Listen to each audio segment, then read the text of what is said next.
comme je vous disais, notre première chroniqueuse aujourd'hui, Sylvie, qui est consultante, formatrice et conférencière à Feng Shui. Le thème qu'elle va aborder aujourd'hui, c'est le yin et le yang, ça vous parle. La notion du yin et du yang est à la base du Feng Shui traditionnel. Dans cette chronique, elle va définir ce concept et nous apporter des exemples concrets permettant de bien comprendre sa finalité et son impact sur notre vie. Voilà, bonjour encore, bonjour, Sylvie. Lynn. J'ai hâte que tu nous parles de ça, du yin et du yang. C'est abstrait, mais je pense que tout le monde connaît le symbole.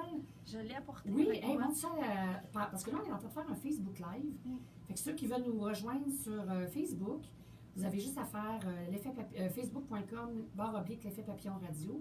Donc, c'est le cercle blanc et noir qui représente le yin et le yang. Exact. Merci d'avoir amené ça, c'est une bonne idée. Ben oui, parce que moi-même, je suis visuelle. J'aime bien ça, voir les choses. En même temps, ça permet de mieux comprendre qu'est-ce qui se passe. Puis comment on explique là, cette belle roue, là, en fait.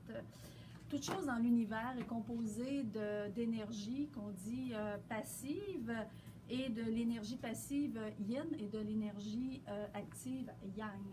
Vous avez sûrement déjà entendu parler de ça. Dans l'image, vous voyez tout ce qui est en blanc, c'est l'énergie yang, et tout ce qui est en noir, c'est l'énergie yin. Pour les Chinois, ce qui est en bas, en noir, ça représente aussi le nord. Et ce qui est en haut, en blanc, c'est le sud. Donc, vous voyez que tout ce qui est à l'ouest, parce qu'à ma gauche, c'est l'ouest et l'est se trouve à droite. Donc, en fait, le matin, quand on se lève, on sort d'une énergie plus yin pour entrer dans une énergie plus yang. Et au fil de la journée, on va tranquillement s'en retourner vers une énergie yang. En fait, tout est question d'équilibre. Et vous voyez, ce qu'on appelle le tai chi, c'est cette figure, c'est l'énergie qui est en équilibre. Mais on sait tout le monde que pour atteindre un équilibre parfait, c'est difficile d'avoir une énergie, pas une énergie, mais d'être en équilibre parfait. Parce qu'on est souvent en déséquilibre, mais c'est la recherche d'équilibre, en fait. Et vous comprendrez aussi que, étant donné que vous voyez dans le cercle, il y a toujours un point noir dans le blanc et un point blanc dans le noir, le noir, ça signifie que rien n'est totalement yin et rien n'est totalement yang. Donc, si on était totalement yang, on serait trop survolté, on finirait probablement par en mourir. Par exemple, trop de chaleur. Ouais. L'exemple parfait, quand il fait trop chaud, quand c'est des chaleurs extrêmes, on peut plus supporter les chaleurs extrêmes. De la même façon, quelqu'un qui est décédé, on dit que c'est yin, quand on est complètement yin. Donc, il y a toujours du yin dans le yang et du yang dans le yin. C'est une façon de tempérer le yin et le yang par le yang et le yin. Exactement. Non, mais écoute, je suis tout oui, là. J'essaie de te suivre. Non, mais c'est très bon. Est-ce que c'est clair pour tout le monde? Oui. En fait, c'est ça. Donc, vous comprenez que rien n'est totalement yin et rien n'est totalement yang. Et c'est ça dans tous les domaines de notre existence, en fait. Et tout à l'heure, je vais vous amener à faire un petit exercice. Je vais poser des questions pour voir si vous êtes davantage yin ou yang. Ah, c'est intéressant. J'aime ça, oui. Ça. Donc, le concept du yin et du yang aussi, il s'applique aux saisons. Hein. Vous savez que les saisons qui sont froides et humides, comme l'automne et l'hiver, ce sont des saisons yin. Parce que l'hiver, tout est au calme, tout est en dormance. Alors, on dit qu'on est dans une saison yin. On a commencé plus rapidement, d'ailleurs, notre saison yin cette année. Ça veut-tu dire qu'elle va finir plus tôt? Tu nous donnes l'espoir? Ah, je l'espère. Et en contrepartie, le printemps et l'été sont des saisons yang. Pourquoi? Parce que avec la nature qui revient, qui ressort et qui s'éveille, on est davantage dans une énergie plus yang. Donc, l'harmonie, c'est ce qu'on cherche, l'équilibre entre les deux. Le yin et le yang se rapportent aussi en feng shui à ce qu'on dit lorsqu'on regarde une maison. Le yin et le yang, devant chez vous, normalement, vous devriez avoir soit de l'eau ou soit une route. devant chez vous, c'est une énergie plus yang qui devrait circuler. Et derrière chez vous, une montagne qui est plus yin. Donc, je voulais faire je voulais vous montrer le rapport au Feng Shui avec le yin et le yang lorsqu'on travaille avec ces concepts-là. C'est aussi, on travaille aussi dans le yin et le yang au niveau de la finalité des espaces. Parce que dans votre maison, il y a des pièces qui seront davantage consacrées à des espaces plus yin et des espaces plus yang. À titre d'exemple, votre chambre à coucher. Votre chambre à coucher, selon vous, est-ce que c'est un espace yang ou c'est un espace yin? Vous allez me dire, ça dépend des fois, là. Ça dépend de ce qu'on... Ça dépend. Il faut que ça soit du calme, en tout cas, pour dormir bien, pour bien dormir. Exactement. Donc, on va chercher. Dans la chambre à coucher, ça ne veut pas dire qu'on ne met que du yin dans la chambre à coucher. Mais non, ça prend des points yang dedans. Oui. Et voilà, c'est ça. C'est important. Des touches de yang, je dirais. C'est ça. Mais comme c'est un endroit où on va se reposer, idéalement, on va choisir aussi des couleurs qui sont des couleurs reposantes. Ah oui. Par exemple, je pense que je l'avais déjà dit dans le cadre d'une chronique où j'étais allée chez une personne, puis sa chambre à coucher était peinturée dans le rouge et dans le orange. Puis elle me disait qu'elle avait de la misère à dormir, donc je pense que oui, effectivement, dans une chambre où il y a trop d'énergie. Ça, c'est une grosse touche de yang. Oui, exactement. Tu vois toujours la couleur. Oui, c'est ça. C'est ça. Ça le flash, là. Mais tantôt, on rit des petites touches de yang, mais ça pourrait être quoi, les petites? Tu sais, principalement, il faut que ça soit yin, on comprend. Mais les petites touches là, de yang, ça pourrait être quoi, par exemple? Ça peut être des coussins, ça peut être des éléments comme les rideaux, ça peut être des choses comme ça. En fait, des éléments de décoration ou qui vont amener une petite touche.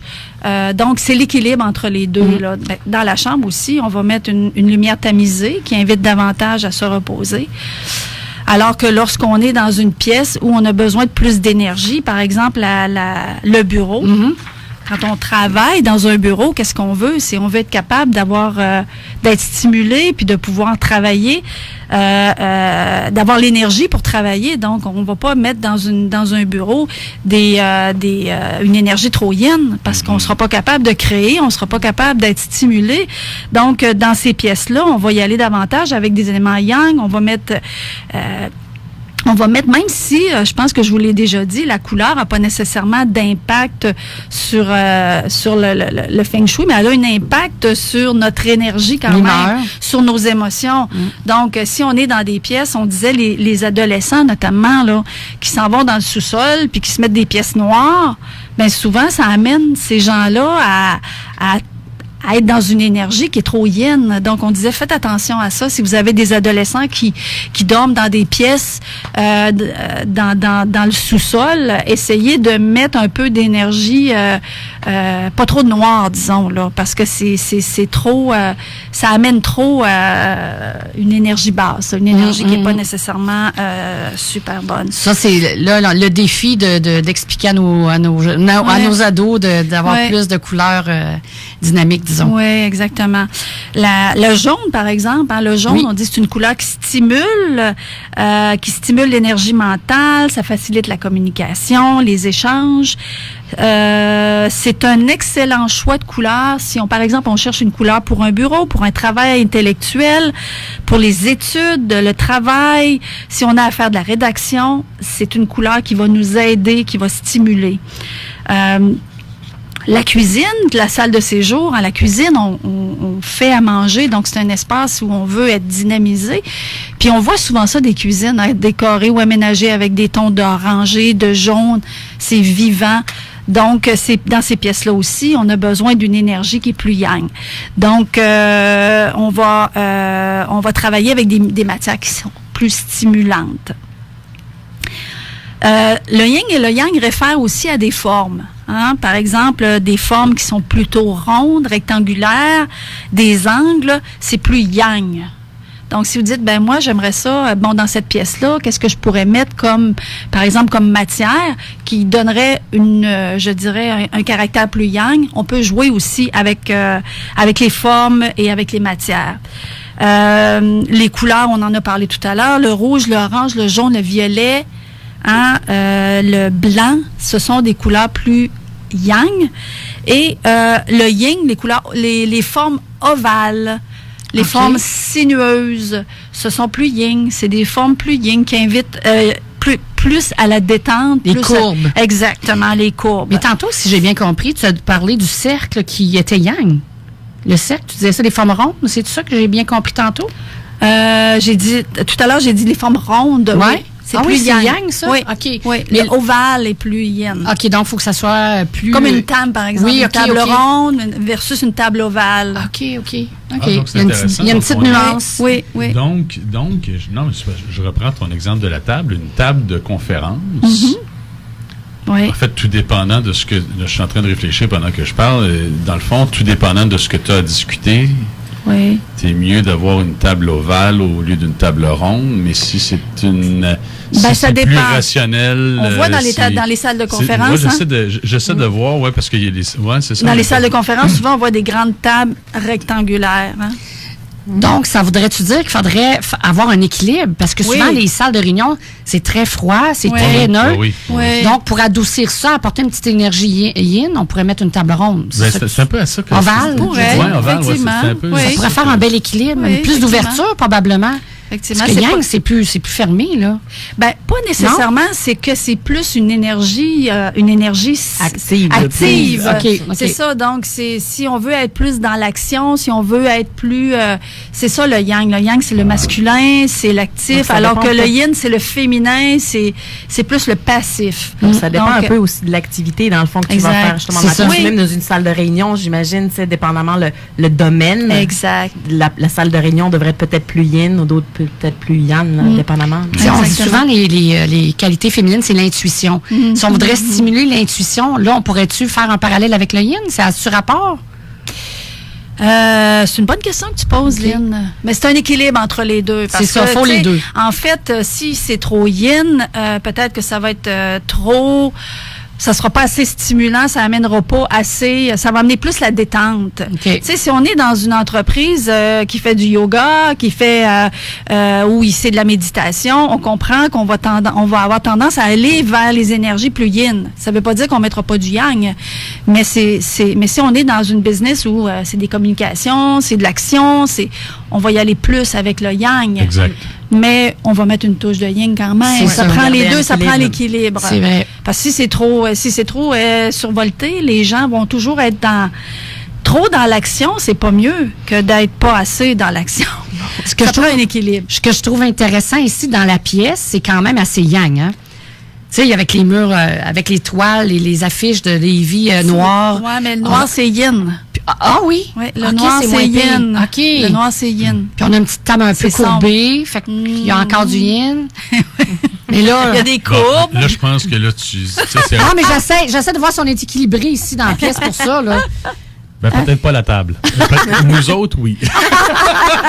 Ce qui manque ici, puis je comprends que c'est la nature du studio, oui, c'est ça. C'est la lumière du jour. Oui, parce que ce qu'on a besoin, c'est de la lumière du jour de plus. Dans nos maisons, ce qu'on dit, c'est s'il vous plaît, laissez entrer la lumière du jour le plus possible. Dans vos maisons, ça doit être yang et non pas yin. Si vous avez des animaux, je fais le parallèle avec les animaux, saviez-vous que les chats, dans leur nature, ont une énergie plus yin et les chiens, une énergie plus yang. Donc, c'est intéressant.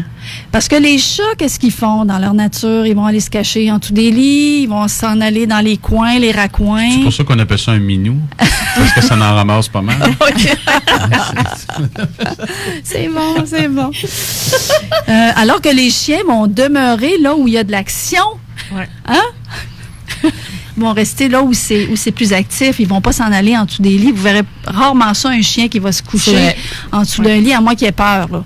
Mais les chats, dans leur nature, c'est plus le calme. C'est plus yin.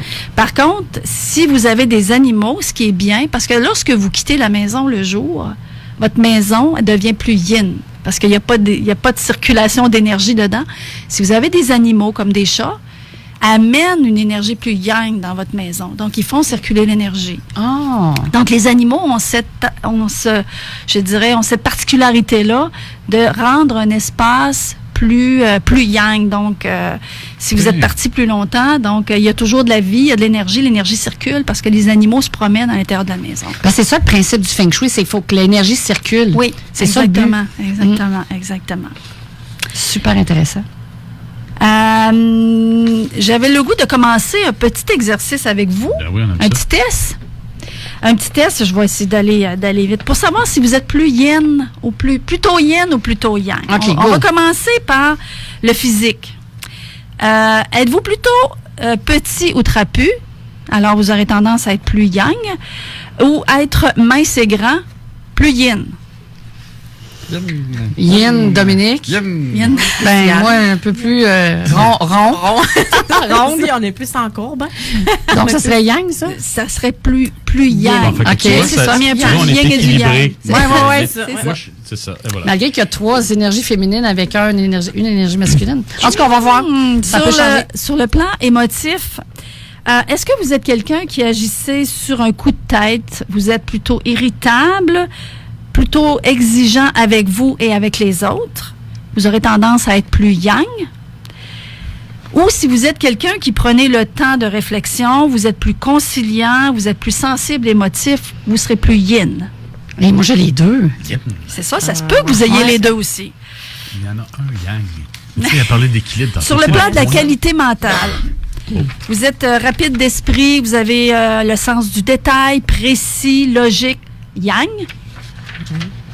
Ou si vous êtes plus lent, mais plutôt global, je dirais, dans votre pensée, plus souple et créatif, vous allez être plutôt yin. Et moi, c'est les deux, vraiment. Ça dépend. Le matin, je suis lente, mais après ça, je suis dans l'action. Toi, t'es plus dans le yin, je pense. pense, Moi, je suis là, plus dans ouais. le yang. Ouais. Ça va me prendre un point noir. Puis toi, c'est Marie-Sophie? Moi, je suis plus dans le yang. Oui, plus de yang. Si sur les qualités physiques, vous êtes tendu et vous êtes résistant, vous êtes yang, plutôt yang. Et si vous êtes plus souple, pas très fort physiquement, puis vous vous fatiguez rapidement, vous êtes plus yin. OK. Ça dépend, hein? Yang ici, pour moi. Ouais, c'est un peu entre À propos deux, des ouais. aliments maintenant, vous aimez manger salé, de la viande, des œufs, du poisson, des légumes racines comme des carottes, vous êtes plus yang. Ah, on est terre à terre, là. C'est enraciné, Ouais. bien enraciné. Et vous aimez, ou si vous aimez plutôt le sucre, les fruits, les crèmes, les salades, vous êtes plus yin. Bonne petite tendance au yin ici. Tu te fais une salade aux carottes. Avec des fraises dedans, on a tout, là. Mais souvent, c'est le sucré, le salé. Ouais, Hein? c'est Le ça. goût Ouais. du sucre ou Salé, le goût là. du Oui, salé. oui, oui. Hein, c'est intéressant. C'est Au vrai. niveau des activités physiques, est-ce que vous aimez la gymnastique, le karaté, le tennis, la course à pied? Vous êtes plutôt yang. OK. Ou si vous aimez la méditation, le yoga, vous pouvez aimer les deux, mais vous aimez davantage la méditation, le yoga, le stretching et la marche à pied, vous êtes plutôt yin. Ouais.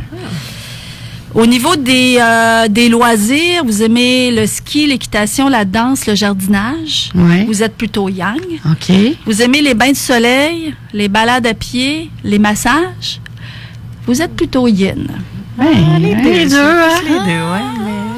Mais j'avoue que la partie massage vient de l'emporter.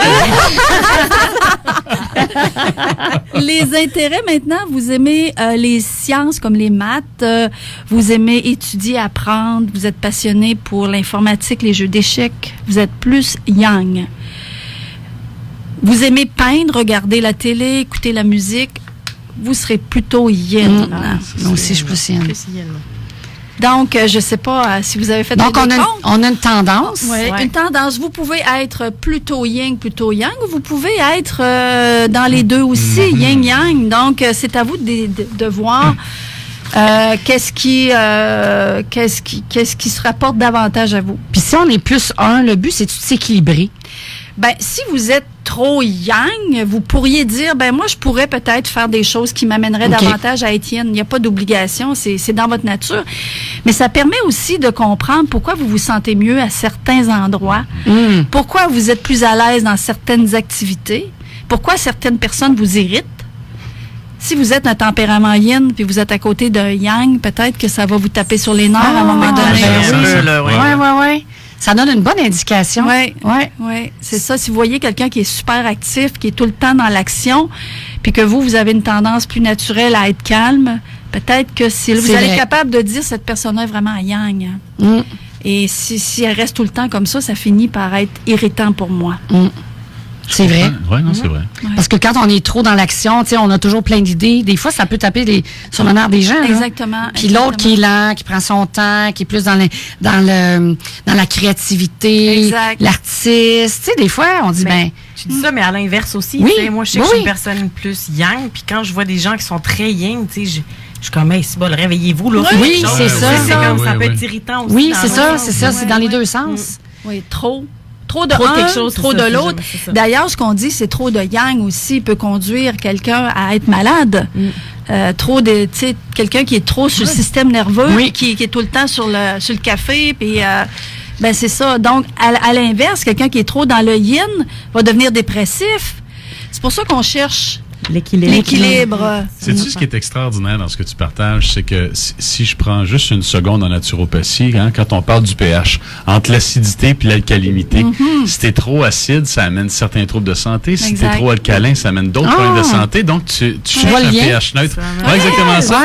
Donc, il y a vraiment une relation entre les deux. Faudrait peut-être ce soir, à un moment donné, puis essayer de faire des liens. Mais définitivement, il y a une relation. C'est super intéressant. Ça nous donne une bonne indication sur comment faire circuler l'énergie, le yin et le yang, d'après ce que j'ai compris. Puis aussi, peut-être, ça nous amène un outil pour être plus tolérant envers les autres. Dire, c'est son énergie, on peut pas changer la personnalité. Donc, ça nous ramène un peu vers soi. Puis ce que l'autre nous apporte toujours, de toute façon. Exact. Puis tu peux toujours dire, yang, il n'y en a pas deux comme lui. Non, mais imaginez deux yang ensemble. Oui, dans un couple, là. Ou deux yin ensemble. Deux yin ensemble, là, ça fera pas grand-chose. Je vous le dis, là, ça décidera pas beaucoup. Donc, dans un couple, il faut presque avoir les deux. Idéalement, là, un yin et un yang ensemble, ça se complète très, très bien. C'est pour ça qu'on voit souvent des différences dans les couples. Il y a toujours un qui est plus dans l'action, puis l'autre qui est plus intériorisé. Exactement. Il y a toujours un qui a plus raison que l'autre.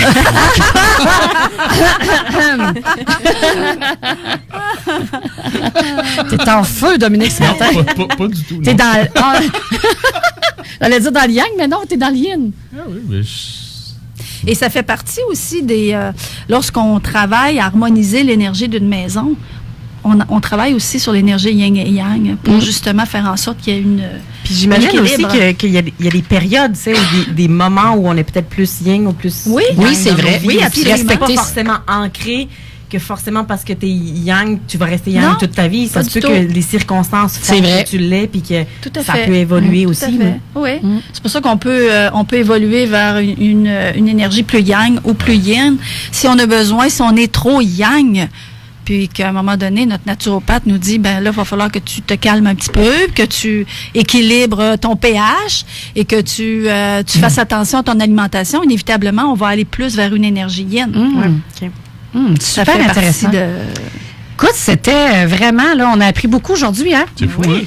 On va retourner chez nous avec beaucoup des outils super importants. Puis on va observer encore plus notre environnement grâce à toi. Oui. Puis ceux-là qui veulent avoir plus d'informations, as-tu des projets qui s'en viennent pour toi dans les prochains mois? Je vais avoir probablement une conférence au mois de mars prochain, mais je l'annoncerai là. Parfait, tiens-moi au courant, on va l'annoncer à l'émission. Et ceux qui veulent avoir plus d'informations sur tes services, parce que tu fais de la consultation en Feng Shui, c'est fengshuiexcellence.com. Exactement. Je l'ai indiqué comme référence dans les publications sur Facebook. Tu as une page Facebook aussi, je pense, sur le même thème. Oui, j'ai une page Facebook.